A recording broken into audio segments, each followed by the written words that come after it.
اعوذ باللہ من الشیطان الرجیم بسم اللہ الرحمن الرحیم۔ السلام علیکم، کیا حال ہے بچوں؟ میں امید کرتی ہوں کہ آپ سب خیریت سے ہوں گے۔ بچوں، آج کے ہمارے ٹاپک کا نام ہے معلومات انبیاء کرام علیہ السلام۔ یہاں پر میں آپ کو سب سے پہلے یہ بتاؤں گی کہ دنیا میں انبیاء کرام علیہ السلام کا بھیجنے کا مقصد کیا تھا۔ جب اللہ تعالیٰ نے اپنی عبادت اور بندگی کو فرض ٹھہرایا تو اس راہ سے باخبر رکھنے کے لیے رسالت کا انتظام ضروری تھا۔ بچوں، رسالت وہ منصب ہے جو اللہ تعالیٰ کا ایک خاص تحفہ ہے۔ کوئی بھی شخص اس کو اپنی محنت، عبادت اور قابلیت سے حاصل نہیں کر سکتا، بلکہ یہ اللہ تعالیٰ کا فضل ہے، جسے چاہتا ہے عطا کرتا ہے۔ قرآن پاک میں اللہ تعالیٰ کا فرمان ہے، ترجمہ: اللہ تعالیٰ جانتا ہے کہ اسے اپنی رسالت کس کے سپرد کرنی ہے۔ بچوں، اللہ تعالیٰ نے انسان کو دنیا میں بھیجنے سے پہلے یہ ساری کائنات اور اس میں موجود ہر ایک چیز تخلیق کی، پھر اس کے بعد انسان کو دنیا میں بھیجا۔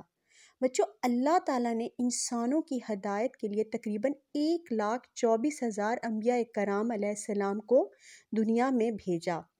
اللہ تعالیٰ نے سب سے پہلے حضرت آدم علیہ السلام کو پیدا فرمایا۔ اس کے بعد نبیوں کا سلسلہ شروع ہو گیا۔ اللہ تعالیٰ نے انسانوں کی ہدایت کے لیے انبیاء کرام علیہ السلام کا جو سلسلہ حضرت آدم علیہ السلام سے شروع کیا تھا، وہ ہمارے آخری نبی حضرت محمد صلی اللہ علیہ وآلہ وسلم پر ختم ہوا۔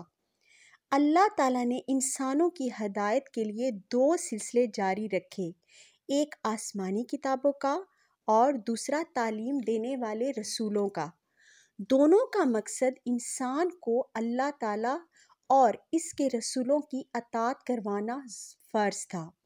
بچوں، اللہ تعالیٰ کی یہ بہت بڑی حکمت اور رحمت ہے کہ اللہ تعالیٰ نے انسانوں کی ہدایت و رہنمائی کے لیے انسانوں میں ہی سے اپنے رسول اور نبی بھیجے۔ اگر اللہ تعالیٰ فرشتوں یا کسی دوسری مخلوق سے ہمارے لیے رسول بھیجتا تو وہ ہماری عادات اور خصائل سے نا واقف ہوتے، اور نہ ہی ان کو ہم پر شفقت ہوتی، اور نہ ہی ہمارے لیے ان کی پیروی کرنا آسان ہوتی۔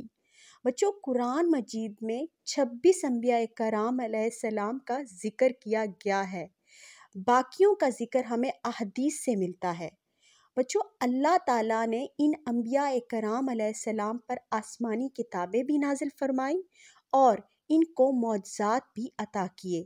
مثلاً حضرت آدم علیہ السلام کا بغیر ماں باپ کے پیدا ہونا، حضرت ابراہیم علیہ السلام پر آگ کا گلزار ہونا، حضرت موسیٰ علیہ السلام کے عصا کا اژدہا بن جانا، حضرت صالح علیہ السلام کا پہاڑ سے اونٹنی نکالنا، حضرت داؤد علیہ السلام کا لوہے کو موم کی طرح نرم کر دینا، حضرت سلیمان علیہ السلام کو انسان، جن، چرند، پرند، ہوا اور پانی پر بادشاہت عطا کرنا، حضرت یونس علیہ السلام کو 40 دن مچھلی کے پیٹ میں محفوظ رکھنا، حضرت عیسیٰ علیہ السلام کا مردوں کو زندہ کرنا، رسول اللہ صلی اللہ علیہ وآلہ وسلم کا سورج کو واپس لوٹانا وغیرہ۔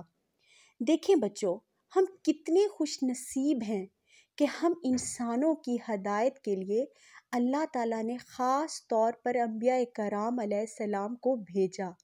اسی وجہ سے تو ہمیں اشرف المخلوقات کا درجہ دیا گیا، یعنی کہ تمام مخلوق سے افضل تر۔